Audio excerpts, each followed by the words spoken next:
نحمدہ و نصلی علی رسول الکریم اما بعد اعوذ باللہ من الشیطان الرجیم بسم اللہ الرحمن الرحیم یا ایھا الذین آمنوا ان تتقوا اللہ یجعل لکم فرقانا ویکفر عنکم سیئاتکم ویغفر لکم واللہ ذو الفضل العظیم وَإِذْ يَمْكُرُوا بِكَ الَّذِينَ كَفَرُوا لِيُثْبِتُوكَ أَوْ يَقْتُلُوكَ أَوْ يُخْرِجُوكَ وَيَمْكُرُونَ وَيَمْكُرُ اللَّهُ وَاللَّهُ خَيْرُ الْمَاكِرِينَ وَإِذَا تُتْلَىٰ عَلَيْهِمْ آيَاتُنَا قَالُوا قَدْ سَمِعْنَا لَوْ نَشَاءُ لَقُلْنَا مِثْلَ هَٰذَا إِنْ هَٰذَا إِلَّا أَسَاطِيرُ الْأَوَّلِينَ وَإِذْ قَالُوا اللَّهُمَّ إِنْ كَانَ هَٰذَا هُوَ الْحَقُّ مِنْ عِنْدِكَ فَأَمْطِرْ عَلَيْنَا حِجَارَةً مِنَ السَّمَاءِ أَوْ ائْتِنَا بِعَذَابٍ أَلِيمٍ وَمَا كَانَ اللَّهُ لِيُعَذِّبَهُمْ وَأَنْتَ فِيهِمْ وَمَا كَانَ اللَّهُ مُعَذِّبَهُمْ وَهُمْ يَسْتَغْفِرُونَ۔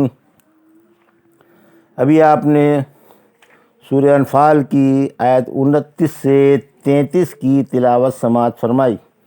ان آیتوں کا ترجمہ اور تفسیر اس طرح ہے: یا ایھا الذین آمنوا ان تتقوا اللہ یجعل لکم فرقانا ویکفر عنکم سیئاتکم ویغفر لکم واللہ ذو الفضل العظیم۔ آیت 29۔ ترجمہ: اے ایمان والو، اگر تم اللہ سے ڈرتے رہو گے تو وہ تم کو رہائی دے گا، تم سے تمہارے گناہ مٹا دے گا اور تمہیں بخش دے گا، اور اللہ بڑے فضل والا ہے۔ یہ تھا ترجمہ سورہ انفال کی آیت 29 کا۔ تفسیر: تقوی کے دلخوش کن نتائج۔ فرقان یعنی بچ کر نکلنے کی راہ، دنیوی اور اخروی نجات اور غلبہ و امتیاز، جس سے حق و باطل میں تمیز ہو جائے، کیونکہ اللہ سے ڈرنے والوں کو، اس کے احکام بجا لانے والوں کو اور ممنوعات سے پرہیز کرنے والوں کو حق و باطل میں شناخت کی توفیق مل جاتی ہے، جو دنیا میں اس کی مددگار اور باعث خلاصی ہوتی ہے اور قیامت کے دن سعادت کا ذریعہ ہوگی۔ اس کے گناہ معاف کر دیے جائیں گے اور ان پر پردہ ڈال دیا جائے گا، اور اللہ کا ثواب عظیم ہے۔ سورہ حدید کی آیت 28 میں فرمایا: اے ایمان والو، اللہ سے ڈر جاؤ اور اس کے رسول صلی اللہ علیہ وسلم پر ایمان لے آؤ، اللہ تم کو اپنی رحمت کا دوہرا حصہ دے گا اور تمہارے لیے نور مقرر کرے گا جس میں تم چلو گے اور تمہیں بخش دے گا، اور اللہ بہت ہی خطا پوش و مہربان ہے۔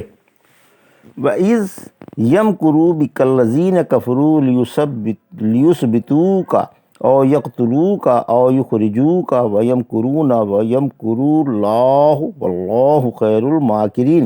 آیت 30۔ ترجمہ: اور یاد کرو جب کافر آپ کے ساتھ سازش کر رہے تھے تاکہ آپ کو گرفتار کر لیں یا قتل کر ڈالیں یا نکال باہر کریں، وہ تدبیریں سوچ رہے تھے اور اللہ بھی تدبیر میں تھا، اور اللہ بہترین تدبیر والا ہے۔ یہ تھا ترجمہ آیت 30 کا۔ تفسیر: رحمت عالم صلی اللہ علیہ وسلم کے قتل و گرفتاری اور جلا وطنی کی سازش۔ آپ کے بارے میں مشرکوں کے یہی 3 خیال تھے۔ ابو طالب نے آپ سے پوچھا: جانتے ہو لوگ آپ کے بارے میں کیا سوچ رہے ہیں؟ فرمایا: گرفتار کرنا یا مار ڈالنا یا جلا وطن کرنا۔ بولا: نہیں۔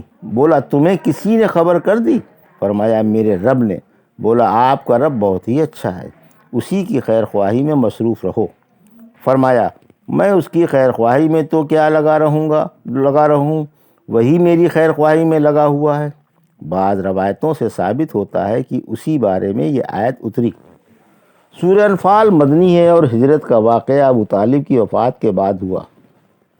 ہو سکتا ہے کہ یہ آیت مکے میں ہجرت سے قبل ابو طالب کی زندگی میں نازل ہوئی ہو اور کفار اس سے قبل یہ منصوبہ بنا رہے ہوں اور اس پر عملی اقدام کا مناسب وقت کے منتظر رہے ہوں۔ چنانچہ واقعات اس کے شاہد ہیں کہ آپ نے ہجرت سے قبل ہی ابو بکر رضی اللہ عنہ کو اطلاع دے دی تھی۔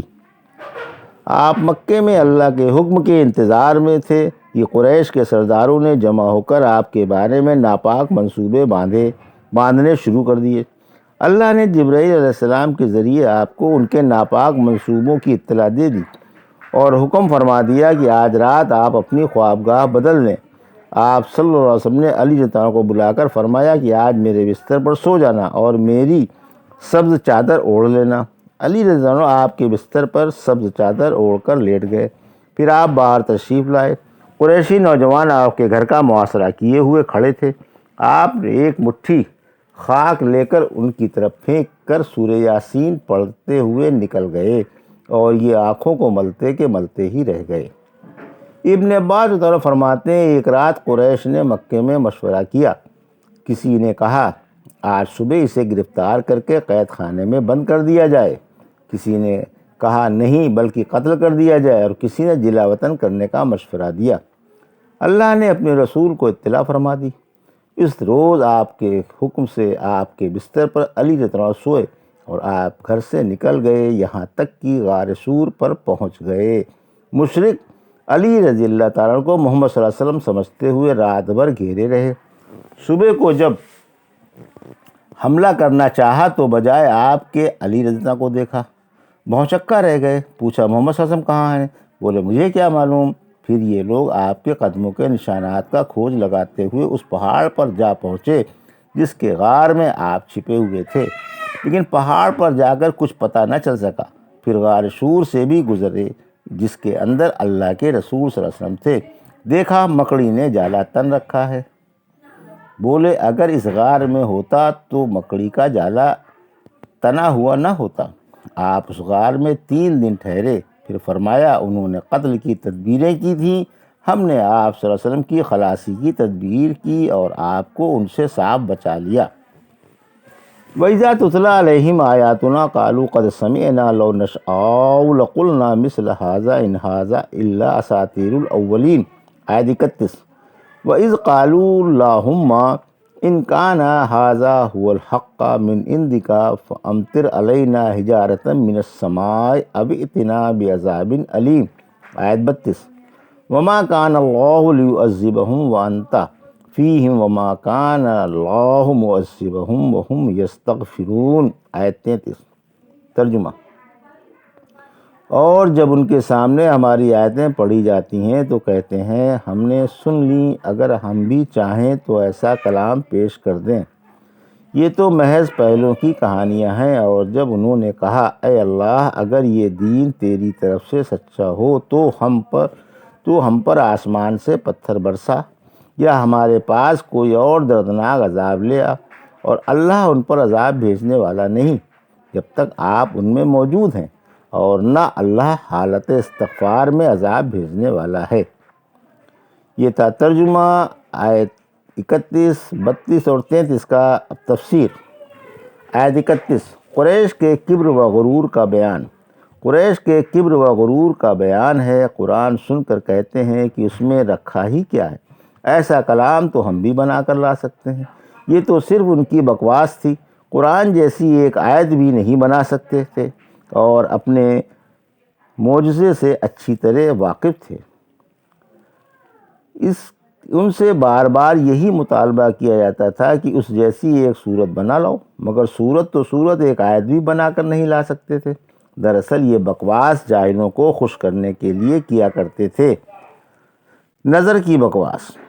کہتے ہیں کہ یہ بکواس نظر بن حارث کیا کرتا تھا۔ یہ ایران و عراق گیا تھا اور رستم و اسفندیار کے قصے سن کر آیا تھا۔ جب وہاں سے آیا تو دیکھا کہ اللہ کے رسول صلی اللہ علیہ وسلم کو نبوت مل چکی ہے اور آپ لوگوں کو قرآن پڑھ کر سنا رہے ہیں۔ جب آپ کی مجلس برخاست ہوتی تو یہ وہاں بیٹھ کر رستم و اسفندیار کے قصے بیان کرتا، پھر فخر سے پوچھتا بتاؤ میرا بیان اچھا ہے یا محمد صلی اللہ علیہ وسلم کا۔ اسی وجہ سے بدر کے دن آپ کے حکم سے اس کی گردن اڑائی گئی۔ اسے مقداد نے گرفتار کر لیا تھا۔ جب آپ نے اس کے قتل کا حکم فرمایا تو مقداد رضی اللہ عنہ نے کہا یا رسول اللہ یہ تو میرا قیدی ہے۔ آپ نے اللہ سے دعا کی کہ اے اللہ مقداد کو اپنے فضل سے بے نیاز فرما۔ پھر فرمایا یہ قرآن کے بارے میں بکواس کیا کرتا تھا۔ مقداد رضی اللہ عنہ بولے میری غرض یہی تھی کہ اللہ کے رسول صلی اللہ علیہ وسلم میرے لیے دعا فرمائیں۔ پھر یہ آیت نازل ہوئی۔ اساطیر استوارہ کی جمع ہے، یعنی آپ پہلی کتابوں کا اقتباس بیان فرماتے ہیں اور لوگوں سے کہتے ہیں کہ یہ اللہ کا کلام ہے، حالانکہ یہ سراسر الزام تھا۔ سورہ فرقان کی آیت 65 میں فرمایا، کہتے ہیں کہ یہ پہلوں کے افسانے ہیں جو اس نے لکھ لیے ہیں اور انہی کو پڑھ پڑھ کر دنیا کو سناتا ہے۔ آپ فرما دیں کہ اس کو اس نے اتارا ہے جو آسمان و زمین کے رازوں سے خبردار ہے، جو خطا پوش و مہربان ہے، یعنی وہ توبہ کرنے والوں اور جھکنے والوں کے گناہوں پر پردہ ڈال کر انہیں معاف فرما دیتا ہے۔ آیت 32، مشرک عذاب کی بد دعا کر بیٹھے۔ مخالفت و جہالت کی حد ہو گئی کہ اللہ سے عذاب کی بد دعا کر بیٹھے۔ یہ بد دعا بھی ان نادانوں کی بیوقوفی کو بتا رہی ہے، ورنہ یہ دعا مانگنی تھی کہ اے اللہ، اگر یہ دین سچا ہے تو ہمیں اس کی ہدایت فرما اور اس کو قبول کرنے کی توفیق عطا فرما۔ لیکن عقل کے ماروں نے اللہ سے عذاب مانگا اور تباہی کی جلدی مچائی۔ سورہ عنکبوت کی آیت 53 میں فرمایا، یہ مشرک آپ سے عذاب کی جلدی مچا رہے ہیں۔ اگر عذاب آنے کی ایک مقررہ مدت نہ ہوتی تو ان پر کبھی کا عذاب آ چکا ہوتا، اور عذاب تو ان کی بے خبری میں اچانک آ جائے گا۔ آیت 33، استغفار و حیات رسول صلی اللہ علیہ وسلم معنی عذاب ہیں۔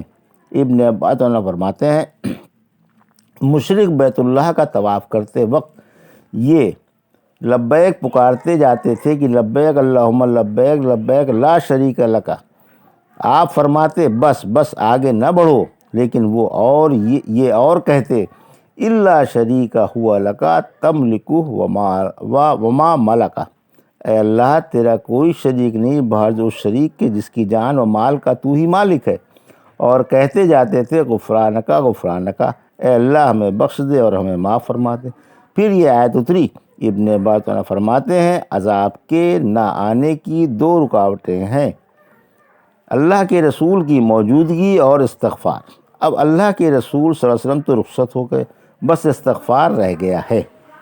معلوم ہوا کہ نبیوں کی موجودگی میں قوم پر عذاب نہیں آتا، ہاں جب وہ نکل جاتے ہیں تو پھر اللہ کا عذاب آ جاتا ہے۔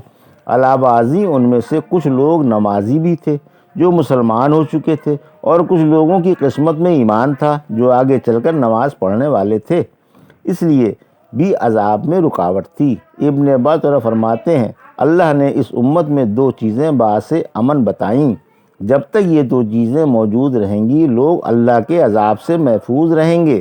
سلامتی کے ایک ذریعے کو تو اللہ نے اپنے پاس بلا لیا، ہاں دوسرا ذریعہ موجود ہے، جب تک نماز پڑھتے رہو گے امن سے رہو گے۔ نماز سلامتی کا ذریعہ ہے۔ رسول اللہ صلی اللہ علیہ وسلم نے فرمایا، یا اللہ نے مجھ پر میری امت کے لیے دو امن والی چیزیں اتاریں، میری موجودگی اور نماز، پھر جب میں انتقال کر جاؤں گا تو تم میں قیامت تک نماز باقی رہے گی۔ شیطان نے کہا، اے رب، مجھے تیری عزت کی قسم میں تیرے بندوں کو اغوا کرتا رہوں گا جب تک ان کے جسموں میں روحیں رہیں گی۔ رب نے فرمایا، مجھے اپنی عزت و جلال کی قسم، میں انہیں معاف کرتا رہوں گا جب تک وہ مجھ سے معافی مانگتے رہیں گے۔ انسان جب تک استغفار کرتا رہے گا اللہ کے عذاب سے محفوظ رہے گا۔ یہ تھا سورہ انفال کی آیت 29 سے 33 کا ترجمہ اور تفسیر جو ابھی آپ نے سماعت فرمائی۔ بارک اللہ لی و لکم فی القرآن الحکیم، ونفعنا ایاکم بآیات الذکر الحکیم۔